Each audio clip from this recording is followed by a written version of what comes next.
Yan yung Memory of Manila, 100,000 na katao na biktima nung panahon ng gera. Babae, lalaki, bata, matanda, na wala ng pagkakakilanlan. Kasi nung nakuha sila, yung iba doon, discomposition na, yung kumbaga inaaglas na. Tapos wala siyang bukas na sementeryo ng araw kasi gera nga po. Ngayon pinagsama-sama sila, hindi ko alam kung minaas grave or kinaremate. Kasi 100,000 katao mo, pinagsama-sama na sila. Tapos tara po. Ay, ano? Ito yung mga nasira dito sa loob ng Manila. Yung World War II. Panahon ng Japanese, mga minasakyan ng panahon ng Japanese po. Yan yung mga lugar. And then, dito po, meron tayong time capsule. February 18, ma'am, February 18, 1945, natapos yung gera. Ngayon bubuksan to, time capsule to be opened on February 18, 2045. Pagbukas sa kanya, platinum ng Manila Cathedral, i-bless, and then ibabalik ulit dito. After 100 years, saka lang ulit siya bubuksan. Anong laman yan? Yun po, yung mga letter, mga gamit na pinagsama-sama, pati po yung parang tawag dito, book. Yung 100,000 nakatao. Grip. Opo, kaya malaking event siya pagdating ng February 18, 2045 kasi 100 years pagtapos ng gera. Oh. Kaya pumunta kayo rito, pero nag-aanan niyo, sabi niyo kanina, napuntahan niyo, pero hindi niyo alam. Kung alam natin yung Maynila, nung bago magkaroon ng gera. Napakaganda ng mga structure. Ngayon dumating ang gera. Ito ang Intramuros, pagtapos ng gera, ng World War II. Ito ang Intramuros. Ang Intramuros, 98% totally wipe out. Nasira, binomba ng Amerikano. Kasi naging kuta ito ng mga Japanese. Okay po. Nung bumalik na yung Amerikano, si Douglas MacArthur. Tinulungan niya yung mga Pilipino, tinulungan ng Amerikano yung mga Pilipino para makatakas or makaalis sa mga Hapon. Ano po yung gera? Malupit.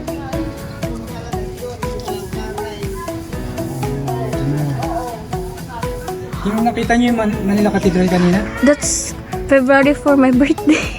February 4 mga birthday mo? The Japanese planted dynamite at Singer Building. Oh. Ito ma'am, yung Manila Cathedral kanina tinuro ko. Ito siya. Pagtapos ng gera.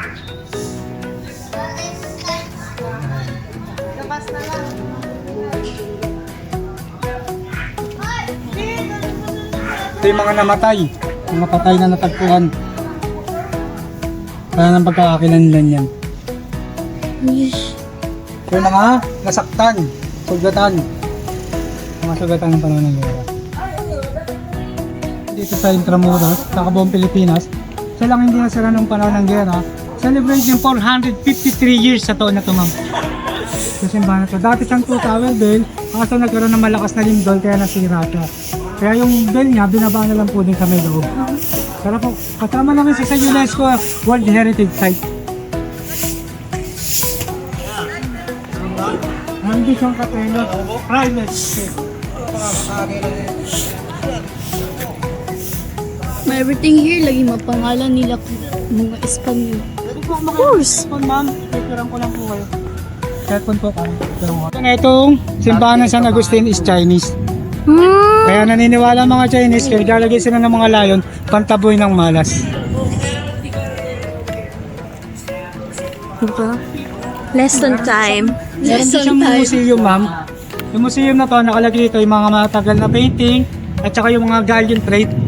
Yung mga base na nasa galleon plate. Meron sa nakalagay.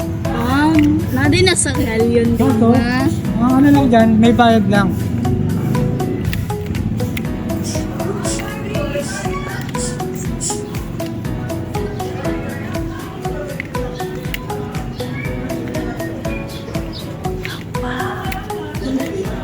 Ay, sorry po.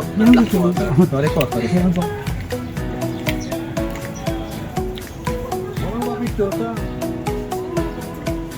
Ha?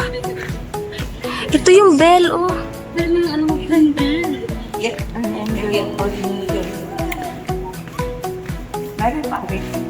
Wala akong mesa na mamaya pa ko. Ay, kumamila ba? Yan ma'am. Kaya yung lapida ng mga mga workers or nagsiserve dito sa simbahan dati. Pero yung mga katawan nung nandun sa may kabila. Sa museum. Pero lapida lang talaga mga. Puro lapida lang. Walang katawan. Ha? Kung makikita mo nun, tingnan mo yung ceiling. Ano sa tingin mo? Inukit o pininta? Inukit? Inukit ma'am. Hindi siya inukit ma'am, pininta lang po. Ha? Ano mo? Nabubura. Ano? Nabubura siya. Salcedo? Ayun. Sino ang nagpinta sa kanya? Sino? Si Juan Luna. Yung nagpainting ng Spularium. Yung nasa National Museum. Paano niya pininta to? Siya ang kauna na mayroong 3D. Di ba, ngayon lang nauso yung 3D. Eh, matagal na siyang patay, di ba ma'am? Ang galing ng utak niya, bakit niya, paano niya naisip yun?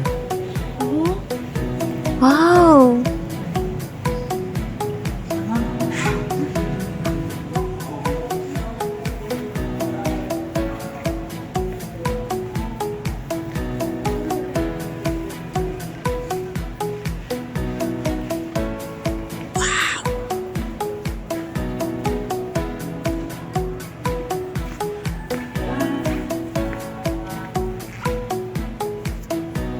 Meron din siyang bamboo organ nasa taas.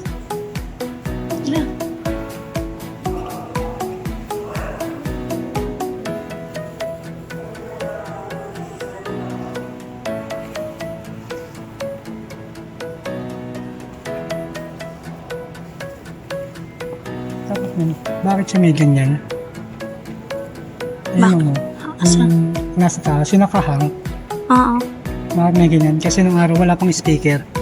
Kaya mas mataas yung pare, parang naririnig ng mga tao yung salita niya. Ah, so dyan siya Diyan siya magmamas. Ah. Diyan siya nakatayo. Kasi wala namang speaker diba dati.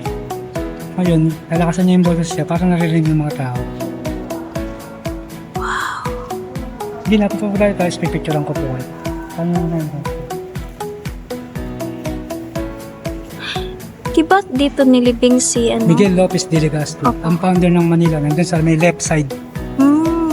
Doon siya Sa left nakakarating. side. Opo. Yung parang sa gilid ng altar. Opo, yung nasa dulo ng kanila. Hindi na yan pinapupuntahan mo. Yun po, pagka kayo, pumasok kayo na may sa museum. Pero nga malakas na. Two tower. Tapos yung bell na, ma'am. Saan nandito? Ito na yun. Binaba na siya.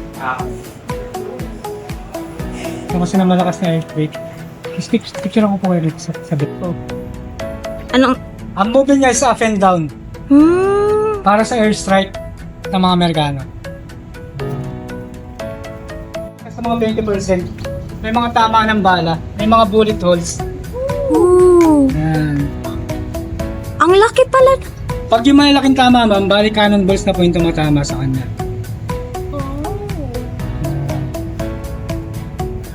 Mga bullet holes. Bullet. Pati sa paglabas natin, ma'am, may bullet holes dito, may mga original holes. Tara po.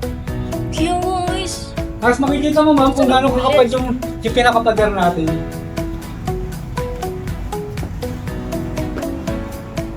Kaya ito nabalik. Tama mo, may mga tama siya ng bala. Ito, mga bullet holes siya. Mga bullet holes. Or bullet mark. Tapos picture lang ko kayo dito ng ma'am. Pilipino at saka mga Amerikano ng araw. Japanese free. Prison cell. Tapos yung mga yan, mga bara ng mga hapon yan ng araw. Luhu. Yan. Tapos itong gilid na doon may pinto, ano siya, prison cell siya. Tukuwas na ba? Tapos yun, yung parang pinto na yun, packet yan. Ano siya, hagdan packet para hindi na siya umiikot. May hagdanan pangkas. Oh. Kaso ngayon konti na lang kasi, gumagawa pa sila pero konti na lang yung volume ng dyaryo na ginagawa nila. Kasi may social media na. Hindi talaga pastila. Dating So Chinatown. yun ang kauna-una ng Chinatown bago magpunta ng Binondo. Ng Binondo. Ito yung kauna-unahan Chinatown. Ito dati rin siyang simbahan, San Francisco Church. Ayan po. Nagong mapuwa na yan. Hospital? Opo, sa Pilipinas. Ito naman, ng mga Chinese, tapos doon sila nakatira. Ngayon, nung hindi na sila nagbabayad ng tax sa mga Espanyol, sinunog yung mga bahay nila, tsaka minasakar sila. Ngayon yung mga nakatakbo, nakarating ng Binondo. Kaya nandun na ngayon yung Chinatown sa Binondo. Ah, Zetran, Colegio de San Juan de Letran, built on 1620. 1620? Apo ayun to, 1620. Pero ang pinakamatandang eskwela sa buong Pilipinas, UST, built on 1611.